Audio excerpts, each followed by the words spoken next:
Hey, everybody. Good afternoon. Dr. Nicole here um, with the Center for Healing and Development. Look, I am so excited because I've been wanting to share these takeaways with you. As you all know, if you've been following, I was in Cabo, Los Cabos, San Lucas, Mexico. Last week, I was at a business retreat. There was also like a personal retreat, and it was so amazing, you all. And as you know, I'm having my wellness retreat coming up on Saturday, October 29th. And so it was just a perfect way for me to rejuvenate and recharge so that I can give that same energy for those of you all, for the ladies who are going to be coming to my retreat. And I sent out to my email list, sort of these aha moments and insights that I gained when I was at the retreat. And like I said, it was a business retreat, but business and personal are never disconnected, right? They always go together. So I found that while I was both learning business wise, I was also rejuvenating personally. And I wanted to give you four key takeaways that I gained from that experience that I hope to also give during my retreat, and just for you to ponder on and think about how to apply them in your own life, right? So the four takeaways, and mind you, these are takeaways that I would come to me during the early mornings when I was walking on the beach, which was like literally just footsteps from my hotel room, while I was swimming in an infinity pool that looked over the beach, while I was communing with other like minded women entrepreneurs, while I was eating nutritious, delicious food, and while I was taking time myself to just tap into what it is that I was feeling, what it is that I needed, and what I would need to finish out the year strong, right? So these are my four takeaways that I want to share with you. And this is important as you think about how you want to rejuvenate and recharge as we end 2022, but also as we go into 2023, right? So my first key takeaway, and mind you, I said these takeaways came as I was like walking on the beach and so forth. My first takeaway is take time every day to reflect, just to pause and reflect and think about and tap into what it is that you're feeling, what you're going through, like where you are right now. Center yourself and reflect on where you are and what it is that you need for yourself in that moment. And it could be as little as 5 minutes, or it could be something as long as 30 minutes. Like some people literally end the day with a 20 to 30 minute meditation. Some people start the day with a 15, 20, 30 minute meditation.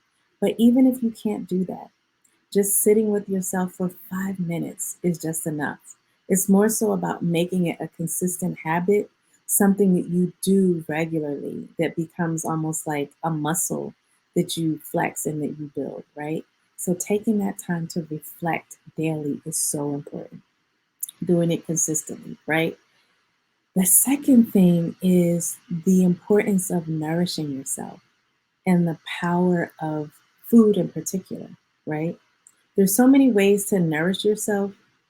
There's so much that we consume, from information to, interactions that we have. But with food in particular, excuse me, with food in particular, there's this way that I think we tend to think about food, which is that it's in these extremes. So one way that we tend to think about it is that in order for us to be good with food, it means we have to deprive ourselves. So we either think of like we're indulging ourselves, which is not good, or we're depriving ourselves. But when you think about food as nourishment for not just your mind, I mean your body, but your mind and your body and your whole self, you want to think about how to enjoy food and how to make food something that's pleasurable, that's both healthy and pleasurable. So how can you make your plate look good? Like every meal we had just was displayed and served so nicely, right? So how do you want to make how do you want to make it a whole sensory pleasurable experience? And that way it's easier to make healthier choices than to think of like either you're eating healthy and it's not good, or you're you're totally indulging and it's not healthy, right? So thinking about food as like this thing that you get to use to nourish yourself in a healthy way, but that you get to enjoy as well, right? So that's takeaway number two. The third takeaway is the importance of connecting. And for me, as a woman, and I'm always talking about feminine energy and sisterhood, but finding community. Community is key. It could be a community of like minded people in your profession, people with a similar interest, personal interest or passion, other business people, right? But finding that sense of connection is so key, because isolation is what keeps us in our heads and questioning ourselves and doubting ourselves and feeling, all of this stuff. So community is what sustains us and supports us, and it is so so important, you guys. And the fourth takeaway is being intentional, being very intentional about joy in your life. A lot of times I like to talk about joy habits, because we talk about eating habits and sleep habits and social habits and all of this stuff.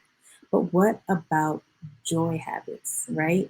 Because when we talk about something as a habit, that means we're being intentional about it. So finding a way to think about joy as not an afterthought, but as like the main course, right? We always think of it as a dessert, and sometimes we feel guilty about it, or we're too full, or it's an afterthought. But what about if joy was a main course in our lives? Think about that. Think about how much burnout that would like help to get rid of. So those, and I experienced all of those on the retreat. I had time to reflect. I had amazing food that was nourishing and pleasurable. I had that sense of community and sisterhood and connection, and joy was there. Did I tell you about the ATV ride? That was awesome. Did I tell you about the camel walks on the beach? That was awesome. Did I tell you about the boat ride? Right. So there's so much that was like wrapped into that. And I was like, how can I break this down to share the importance of each of those components in all of our lives? So, um, I hope that you could kind of get a sense of what that could look like in your life, not just when you're on a retreat. But if you need to be recharged, yes, think about joy being the main course. Thank you. Yes. If you feel like you need a space, a safe space where you can connect, where you can recharge, where you can rejuvenate, then you should come to my upcoming retreat here in Philadelphia. It's Boundaries to Bliss, the live experience, Saturday, October the 29th from 10 a.m. to 2 p.m. I'm having a flash sale, so it's on sale for the next 48 hours. You can find it here at my website, drnicolemontero.com/retreat. Um, and if you have any questions, just send me a message. Just send me a quick question message if you want to know the itinerary and all of that stuff. But I'm going to put a link to the website.